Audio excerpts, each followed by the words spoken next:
Bunda Aska? Hadir semua ya? Oke, sekarang kita belajar IPA dengan materi klasifikasi benda bab 2. Ayo coba buka bukunya, klasifikasi benda pada bab 2.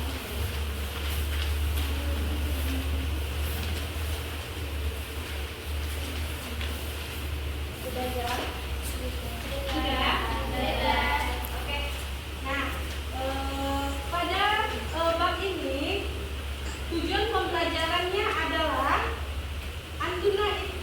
tujuan pembelajarannya anak-anak ustazah semua bisa menjelaskan dan mengidentifikasi ciri-ciri makhluk hidup. Yang kedua, menjelaskan dan mengidentifikasi karakteristik dari benda mati. Berarti ada makhluk hidup dan benda mati.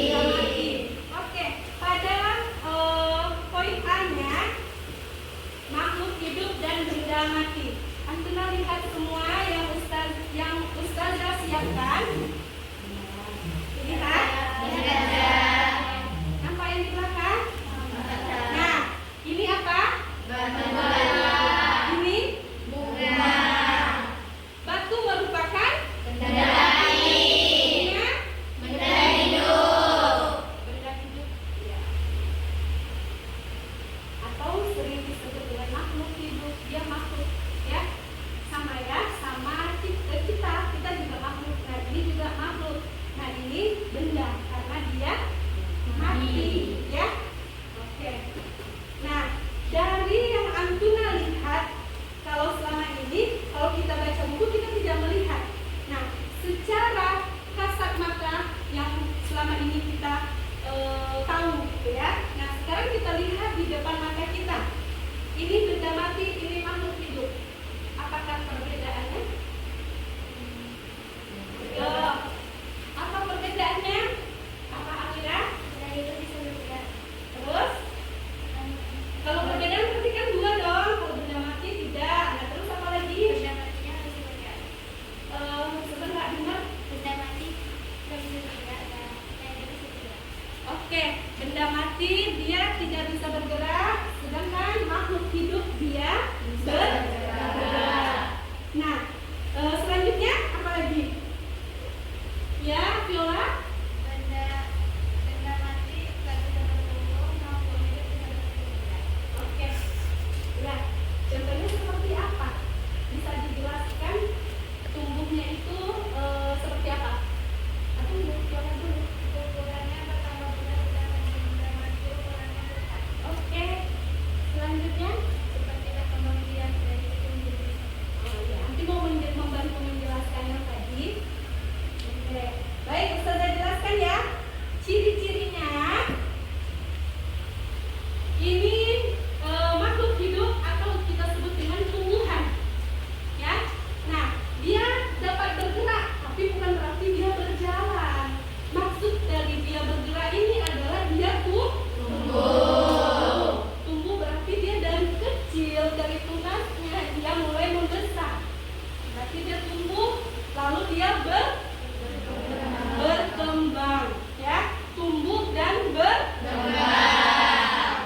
Sedangkan batu, benda mati, apakah dia makin besar? Tidak. Ya. Nah, tumbuhan memerlukan makanan dia untuk tumbuh dan berkembang. Benda mati? Tidak. Lalu dia dapat berkembang biak. Dari mana dia dapat berkembang biak? Dia dapat berkembang biak, itu ada prosesnya ya. Nah, nanti dia akan menghasilkan tunas atau dari perkawinannya. Kalau dia bunga sempurna itu ada perkawinannya. Nah, dari perkawinannya itu jatuh, lalu dia menghasilkan bibit baru. Nah, itu dia berkembang biak. Sedangkan batu, bisa nggak batu ini punya anak? Ya. Oke. Berarti sudah jelas perbedaannya? Sudah. Oke. Kita masuk pada selanjutnya.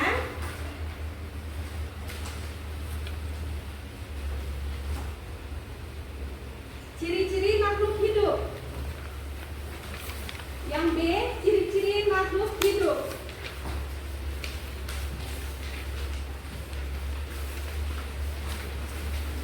Yang pertama, makhluk hidup itu memiliki organisasi tingkat sel. Antuna ada yang tahu sel itu apa? Apa sel itu? Amira Diva? Ada yang tahu sel itu apa? Nah, sel itu adalah unit organisasi terkecil yang menjadi dasar kehidupan dan dalam arti biologis. Nah, sel itu paling kecil, ya. Kalau tidak ada sel, tidak akan terbentuk struktur makhluk hidup tersebut, ya. Nah, semua fungsi kehidupan ini diatur dan berlangsung di dalam sel. Ya, paham sampai di sini? Nah, dari sel ini terbagi dari beberapa sel terbagi dalam beberapa jenis. Terbagi dua. Apa saja? Apa? Uniselular dan multiselular. Apa itu uniselular? Apa itu uniselular?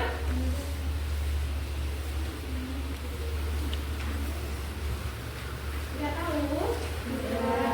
Uniselular itu tersusun dari satu sel tunggal.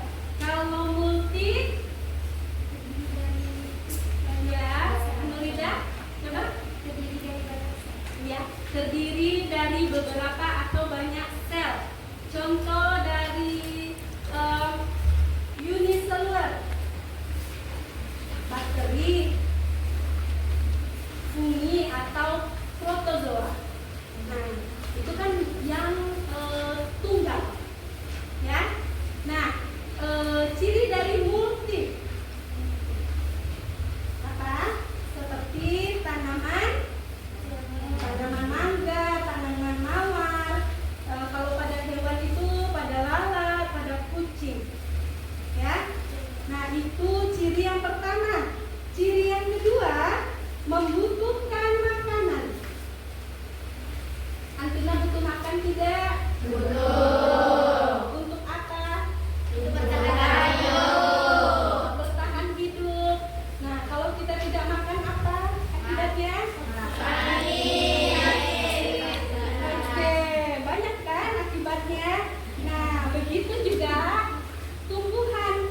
Tumbuhan itu seluruh makhluk hidup, tumbuhan, hewan, manusia itu membutuhkan makanan, ya. Nah, cuman prosesnya itu berbeda-beda. Pada tumbuhan, bagaimana tumbuhan itu menghasilkan makanan? Melalui apa? Apa itu fotosintesis? Ayo, anak-anak ustazah pasti tahu apa itu fotosintesis. Satu orang angkat tangannya. Oke, Diva. Tumbuhan hijau dapat menyusun makannya sendiri dari air dan karbon dioksida dengan menggunakan dua sinar matahari melalui proses yang disebut fotosintesis. Oke. Nah, terus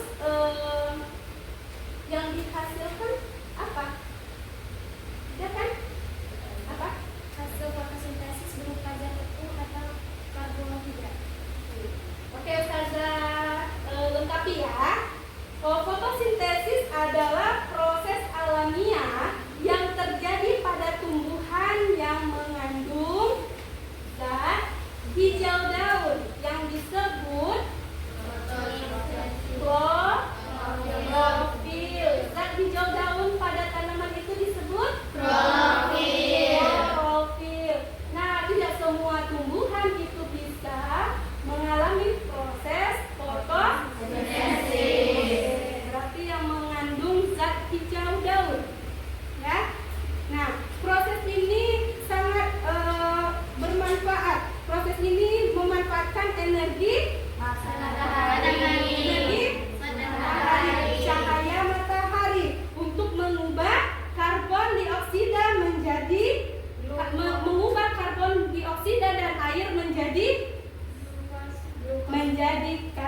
karbohidrat. Yang kita butuhkan untuk makan itu kan karbohidrat. Kita manusia, nasi itu mengandung apa? Karbohidrat. Nah, untuk menambah tenaga itu kalau tidak ada karbohidrat bertenaga tidak? Tidak. Cuma aja makan mie pakai nasi. Mie karbo tidak? Tidak. Iya. Mie itu karbohidrat. Karbohidrat ditambah karbohidrat, hasilnya jadi lebih. Makanya itu tidak sehat. Ya. Oke. Selanjutnya, dalam proses fotosintesis ini terjadi penggabungan dua senyawa, yaitu karbon dioksida dan air, untuk menghasilkan energi kimia dengan bantuan cahaya matahari dan zat hijau daun tadi. Disebut apa? Nah, proses ini sangat penting bagi kehidupan organisme seperti pada manusia dan hewan. Karena ketika fotosintesis itu terjadi, maka akan menghasilkan apa di sekitarnya? Oksigen. Itu sangat dibutuhkan bagi siapa? Manusia. Seluruh makhluk hidup. Bagi manusia terutama. Kalau di sekitar kita tidak ada oksigen, kita tidak akan bisa bertahan hidup. Ya? Nah, itulah prosesnya. Tanpa adanya cahaya matahari, tumbuhan tidak akan mampu melakukan fotosintesis. Selanjutnya,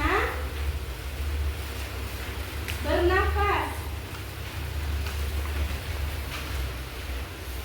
Oke. Seluruh makhluk hidup bernafas. Dengan kata lain, makhluk hidup itu menghirup oksigen dari udara, mengeluarkan karbon dioksida. Apa yang akan kita keluarkan? Karbon dioksida. Oke. Nah, oksigen yang diserap ini digunakan untuk apa? Mengubah Ya.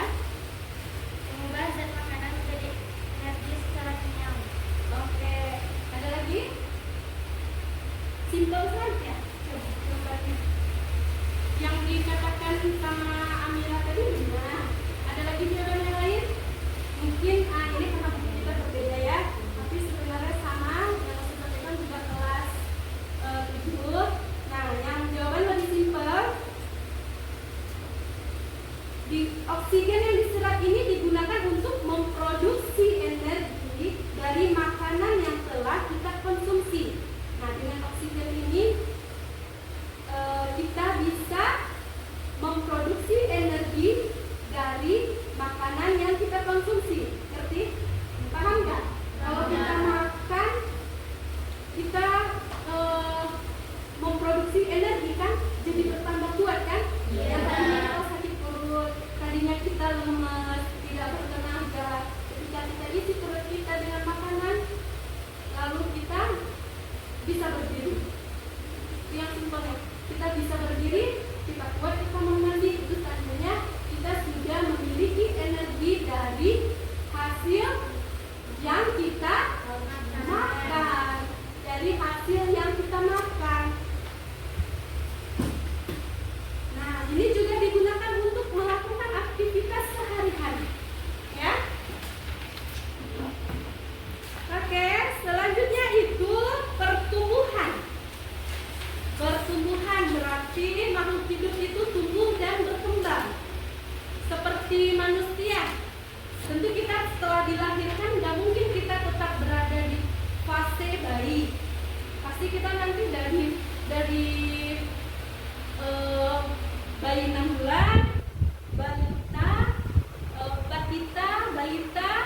ya. Habis itu di atas 5 tahun, ya.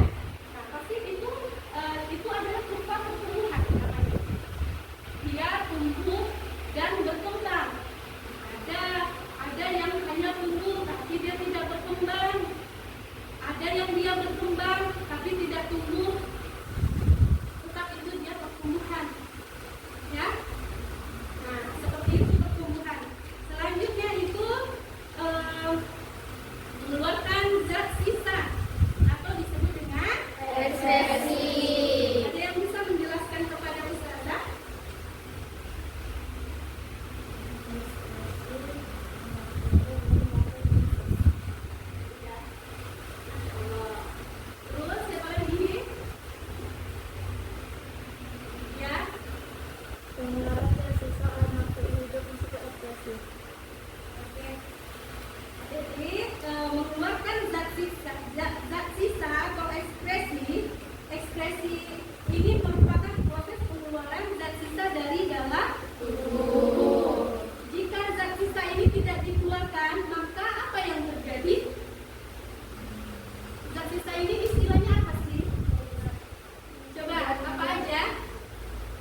tinja. Tinja itu tahu kan? Tahu. Nah, tinja itu adalah kotoran kita yang keluar dari dubur kita, ya. Nah, terus urin. Urin itu air kencing, ya. Nah, selanjutnya keringat. Keringat yang keluar dari tubuh. Dari pori-pori kita, ya. Memang dari tubuh, tapi keluarnya dari mana? Tadi kan Ustazah bilang, feses itu keluarnya dari tubuh. Gak mungkin Ustazah jawab, feses keluarnya dari tubuh. Nah, ya memang dia dari anggota badan kita, tapi dia ada tempat keluarnya. Keringat itu keluar dari pori-pori. Nah, selanjutnya berkembang biak. Nah, berkembang biak ini bedanya ya. Tadi itu tumbuh dan berkembang. Nah, tumbuh dan berkembang, kenapa Ustazah bilang berbeda dengan berkembang biak? Tumbuh ke atas, berkembang ke samping. Berkembang biak Beranak. dari satu menjadi Banyak. Oke. Nah, itu ya, berkembang biak dari satu menjadi banyak. Selanjutnya bergerak. Karena materi kita banyak ya, kita habiskan satu bab. Oke, bergerak. Antina tahu bergerak? Seperti apa? Yang lain lagi, yang jangan yang itu yang jawab. Berjalan terus berlari. Amira, berpindah tempat. Ada kata yang lain? Melompat ya. Nah, terus Berenang. ya, ini penuh dengan kata kerja. Ya, namanya bergerak. Ya, bergerak. Makhluk hidup dapat bergerak. Setiap hari kamu melihat hewan seperti burung dan serangga yang bergerak dari satu tempat ke tempat lain. Gerak pada hewan yang dapat berpindah tempat itu disebut lokomosi. Ya. Sebagian besar tumbuhan menancap kuat di dalam tanah. Tumbuhan dapat bergerak tetapi tidak dapat berpindah tempat. Seperti ini Ustazah bilang. Misalnya ini ada hewan apa ya tadi? Ini burung ataupun kelinci lah, kita istilahkan. Karena Ustazah nggak bawa kelincinya. Jadi ini tanaman. Nah, kalau tanaman ini dia tumbuh, ada nggak dia begini? Ada ya. Kalau kelinci Ada. dia bergerak. Bergeraknya bagaimana? Melompat. Dia di sini lalu dia melompat, lalu berarti dia bergerak. Gerak. Tempat. Kalau tanaman dia bergerak, tumbuh makin besar, atau dia ke samping berkembangnya, tapi dia tidak posisinya tidak berubah dari dia di tanah ini. Kaget dong Ustazah kalau dia tiba-tiba berubah. Itu ada manusia kah? Atau makhluk aneh yang merubahnya? Nah, berarti ini dia beda tanaman dan hewan. Nah, kalau hewan dia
Oke, bunga putri malu ya. Nah, bunga putri malu ini memiliki respon rangsangan. Ketika dia disentuh, lalu dia menunduk. Nanti beberapa menit setelah Antuna tidak menyentuhnya lagi, dia akan kembali seperti semula, mengembang ya. Nah, selanjutnya memiliki siklus hidup. Makhluk hidup memiliki siklus hidup. Ini yang ke-9 ya. Ada? Oh, tidak ada. Dengarkan saja Ustazah baca ya. Memiliki siklus hidup. Makhluk hidup memiliki siklus hidup tertentu. Makhluk hidup berasal dari satu sel, kemudian tumbuh menjadi sebuah organisme yang memiliki berjuta-juta sel.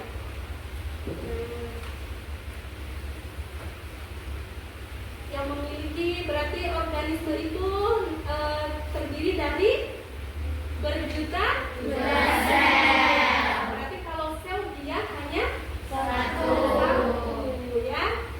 Paham? Nah, selanjutnya siklus hidup hewan dimulai dari kelahirannya, tumbuh, berproduksi, kemudian dia mati. Ya. Sama nggak sama manusia? Sama.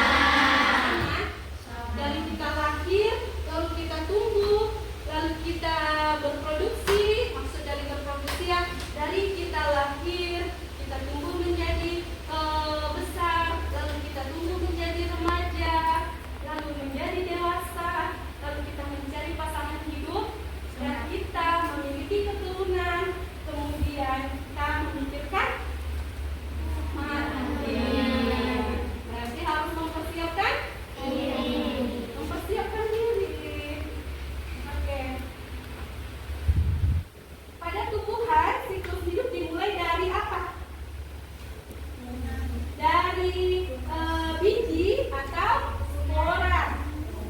Ya, dari biji atau spora. Siklus hidup suatu organisme dapat memakan waktu hanya beberapa jam, beberapa hari, tetapi ada juga yang hingga beratus-ratus tahun.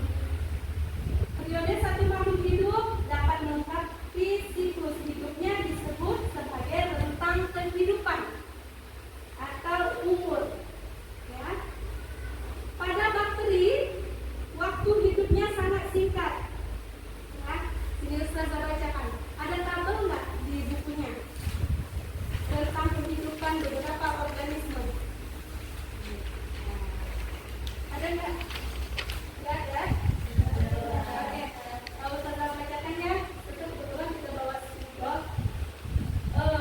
Organisme bakteri itu ini cuma sebagai gambaran ya, biar Antuna tahu karena anak muda ini seringkali terkena bakteri penyakit. Nah, contohnya gatal-gatal. Gatal-gatal itu dari mana asalnya? Bakteri kan? Bakteri ini rentang kehidupannya 20 menit. Memang sebentar, tapi kalau dia di tubuh kita, dari Antuna kena, itu proses penyembuhannya lama. Ya, lama. Paling cepat hilang padannya itu 3 hari. Makanya kalau Antuna kena gatal-gatal yang diakibatkan oleh bakteri, bakteri ini ada karena Antuna tidak bersih. Nah, itu kalau ke dokter dikasih antibiotik selama 3 hari. Antuna harus minum obat itu selama 3 hari. Ya, nah itu kalau di badan kita. Ya. Selanjutnya lalat. Organisme lalat. Ini rentang kehidupannya 1 sampai 4 bulan. Lumayan lama umurnya. Selanjutnya pada hewan, tikus. Tikus rentang kehidupannya atau usianya itu sampai 2 sampai 3 tahun. Berarti nanti tuh kalau Antuna ketemu tikus yang besar ya sekitar 3 tahun umur itu. Ya, oke, itu dia ya.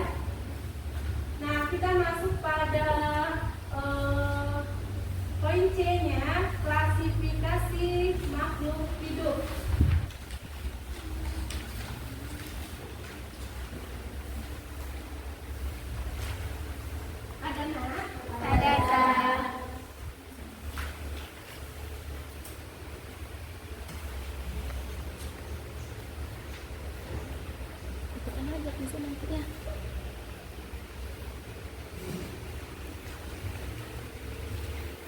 Oke, klasifikasi makhluk hidup.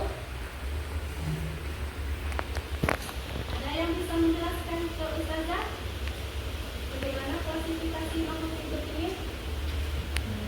Untuk mengelompokkan Ya, mengelompokkan seperti sesuai dengan apanya? sesuai dengan spesies atau